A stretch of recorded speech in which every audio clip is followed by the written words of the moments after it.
Okay, picture the scene. It's 6:00 a.m. The alarm just went off. You stumble into the kitchen, eyes half open, hair a mess. We've all been there. Right. And your autopilot would usually guide you to the coffee pot or maybe, a glass of cold tap water to wake you up. But today, the internet, and maybe your most fitness-obsessed friend, has convinced you to do something else. You're reaching for the kettle. I'm reaching for the kettle. You boil it, let it cool just a bit, and pour yourself a steaming mug of plain hot water. No tea bag, no coffee beans, not even a lemon slice. Yeah. Just hot water. Exactly. And you're not doing it because you love the taste of warm tap water. You're doing it because you've been promised that this simple act is going to melt your belly fat like a pat of butter hitting a hot cast iron skillet. It is a very sticky visual, isn't it? The idea that we can literally rinse the calories away with heat. It really appeals to our desire for simple solutions. And it is everywhere right now. The hot water diet, these ancient Ayurvedic rituals, influencers documenting their morning internal shower. But that is exactly why we are here. We need to answer the burning question, pun intended. Is this actually a physiological magic bullet for weight loss, or is it just hot air? It's the perfect topic for a deep dive because the answer isn't a simple yes or no. We've pulled a massive stack of sources for this one to get to the bottom of it. Okay. We're looking at clinical trials on thermogenesis from the Journal of Clinical Endocrinology and Metabolism, Okay. expert reviews from Harvard Health and the Mayo Clinic, and even some pretty serious safety warnings from the World Health Organization. So our mission today is to separate the folklore from the physiology. We aren't just looking at weight loss. We're looking at digestion, circulation, and whether the temperature of your water actually changes how your biology functions. And the so what here is huge for anyone listening. Hydration is the one non-negotiable daily habit. We all have to drink water. If tweaking the temperature can optimize your health, great. But if you're scalding your tongue for a benefit that doesn't exist, we need to know that too. Okay, so let's dive right into the deep end. The biggest claim, the one that drives all the clicks and the views. Does drinking hot water physically melt body fat? I hate to be the bearer of bad news so early in the conversation, but let's just look at the biology. Your stomach is not a frying pan. Okay. Physiologically, drinking hot water does not dissolve human adipose tissue. That's body fat, the way hot water cleans a greasy plate in the sink. But that is the image everyone has, though. You drink the hot water, it travels down, hits the grease in your stomach, and just washes it away. Right. But your body fat isn't sitting loose in your digestive tract waiting to be rinsed out like leftover lasagna. Yeah. Fat is stored energy within cells, distributed all across the body, under the skin, around your organs. So the water never even touches it. It passes through the digestive system. It doesn't circulate through your fat rolls, melting them down. Once fat is stored, it has to be metabolized, not washed. Okay, so I can't power wash my abs. That's disappointing, but makes sense. But scanning through the research, I kept seeing this term popping up, thermogenesis. That sounds very scientific. Does hot water rev up the engine at all? It does. Thermogenesis is essentially the production of heat in the body. The theory is that when you drink water, your body has to expend energy to process it and match it to your internal temperature.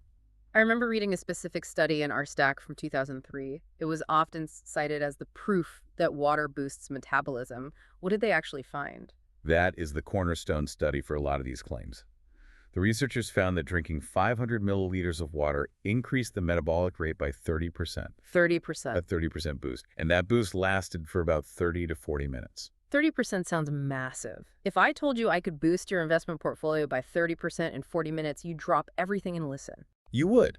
But in metabolic terms, we have to look at the absolute numbers, not just the percentage.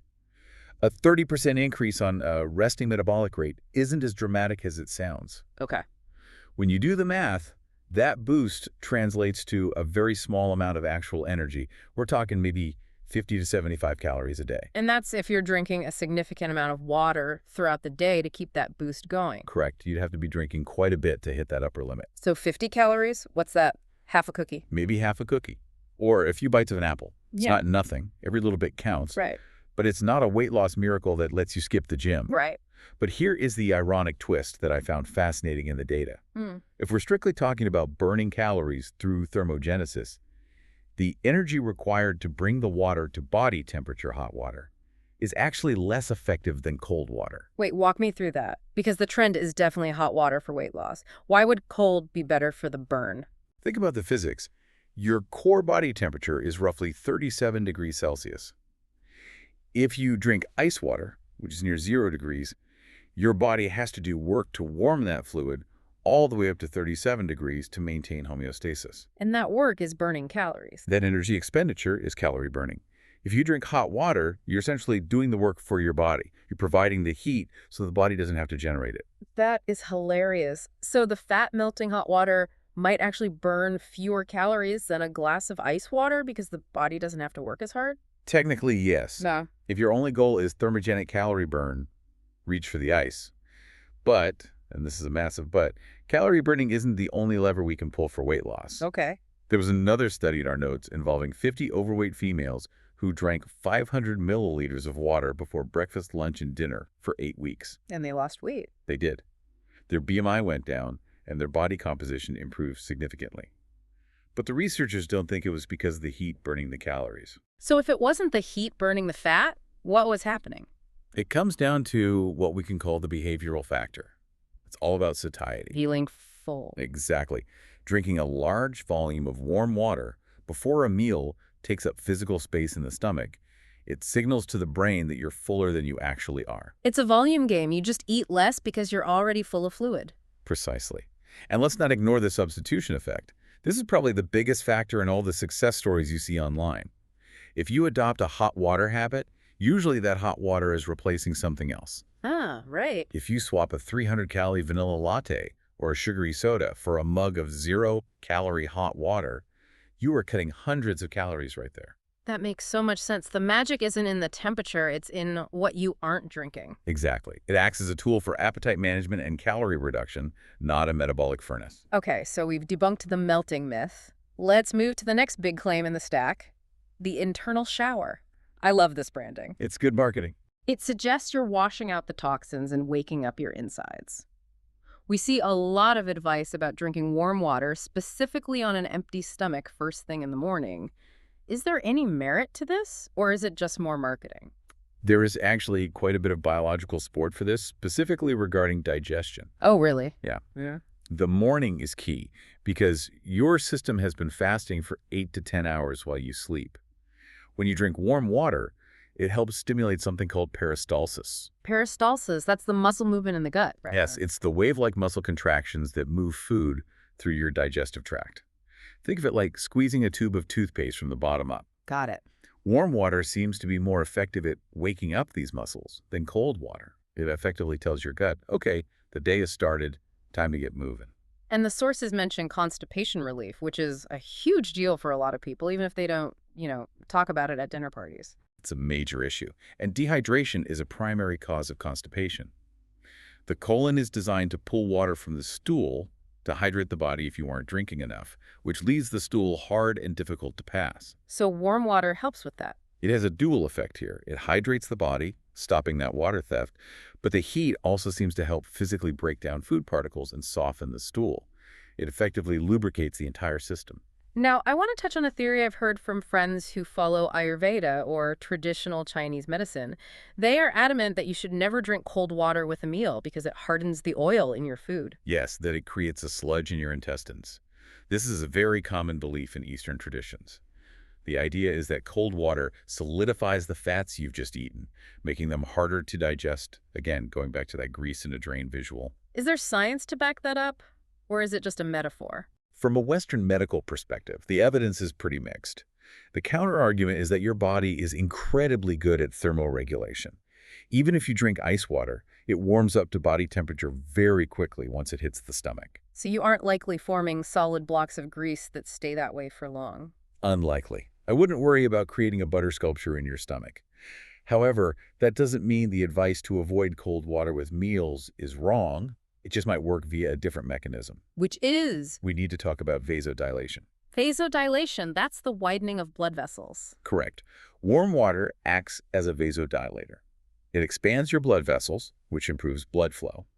And if you have better blood flow to the gastrointestinal tract, you generally have better nutrient absorption and smoother muscle function. And cold water does the opposite. It causes vasoconstriction. Exactly, the shrinking of the vessels. So drinking ice water might essentially tense up the stomach environment, potentially slowing things down and making digestion a bit more sluggish for some people. That actually connects to a specific condition I saw in the notes, achalasia. Yes, this is a really compelling piece of evidence for the temperature argument.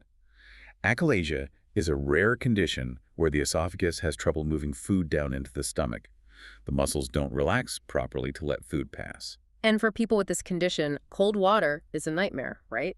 It's painful. Cold water can trigger spasms in the esophagus, making swallowing very difficult. But the study showed that hot water does the opposite.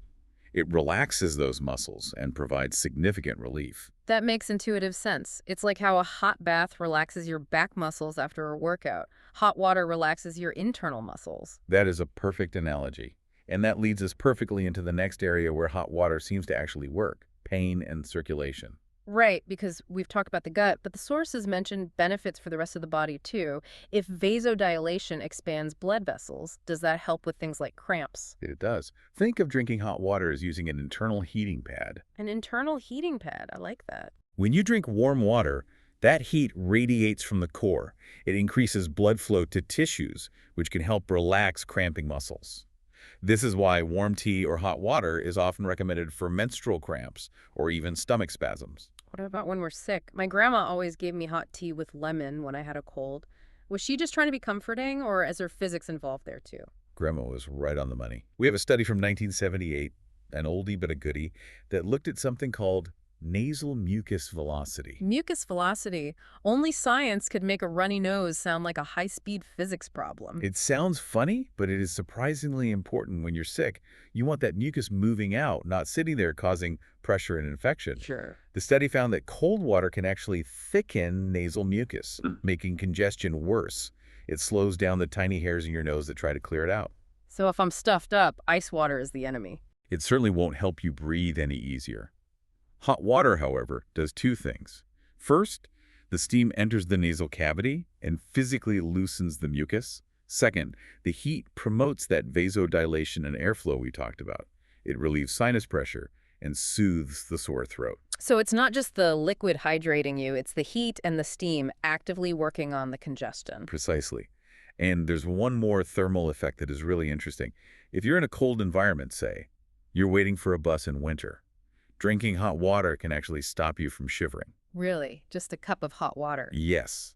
Shivering is your body's mechanical way of generating heat. By introducing a heat source internally, you reduce the workload on your body to maintain its core temperature.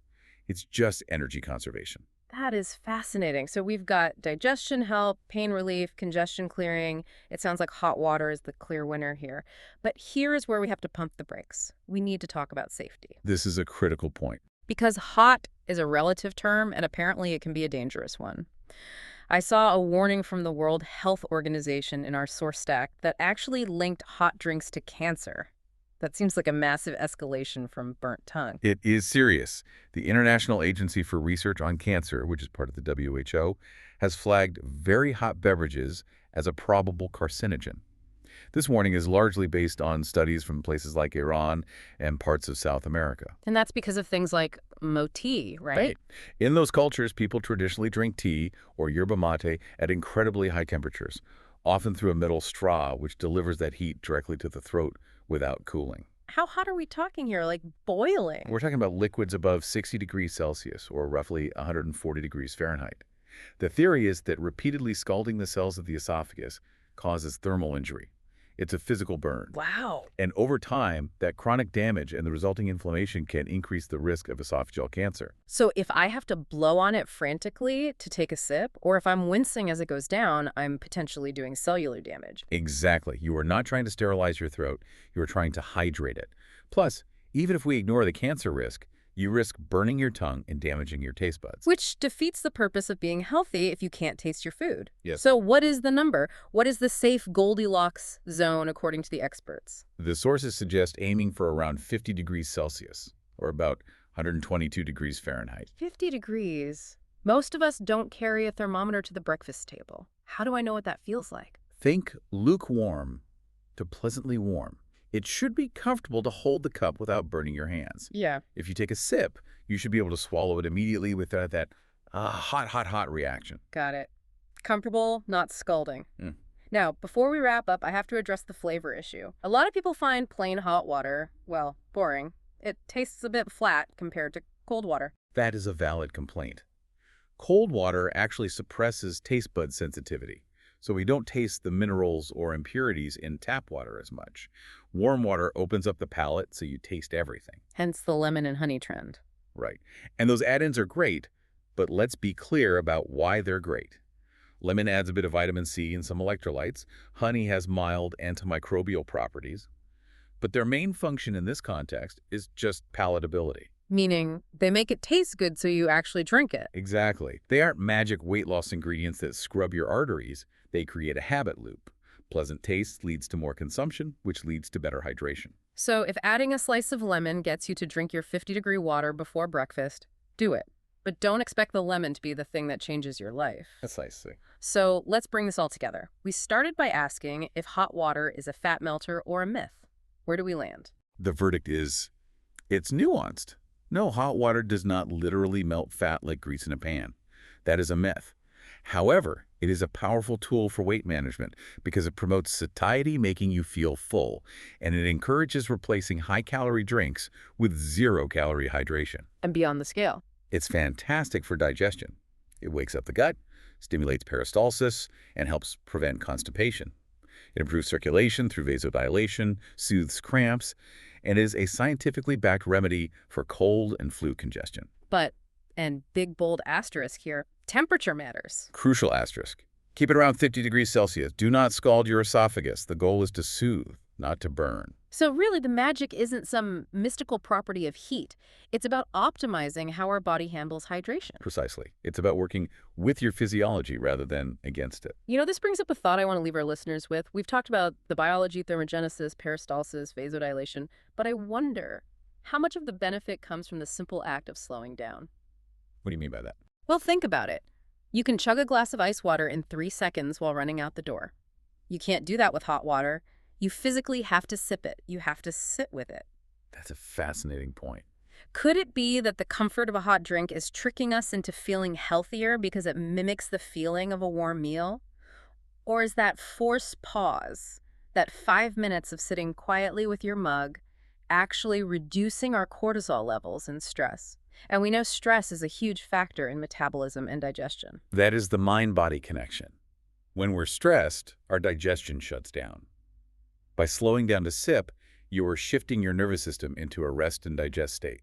So you'd be helping your body just as much by the act of drinking as by the water itself. Something to mull over the next time you're waiting for the kettle to boil. Indeed.